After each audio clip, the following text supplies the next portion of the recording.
সচিবালয়ে কথা বলছেন মৎস্য ও প্রাণী সম্পদ উপদেষ্টা ফরিদা আক্তার। সরাসরি চলে যাচ্ছি সেখানে। অনুমোদন দিয়েছে তার চেয়ে এই বছরই সবচেয়ে বেশি। না এটা ভুল। এটা গত বছর 300 মেট্রিক টন। না এটা আপনি তথ্যটা দেন। গত বছর 3000 না আরো বেশি 3800 মেট্রিক টন, কিন্তু দিতে পারেনি। ওটা হলো যে দিতে পারেনি, দিয়েছে মাত্র 1000। বুঝছেন, এবার বরং তার চেয়ে কম অনুমোদন দেয়।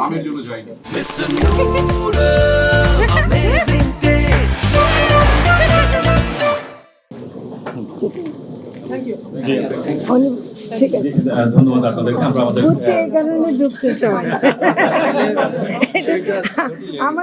আমাদের ওই তথ্যটা বেশি দিতে হবে যে 22 দিনে ওটা না দিলে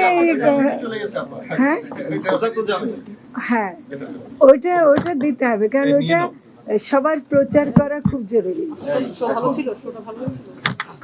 আপা 22 দিনের নিষেধাজ্ঞাটা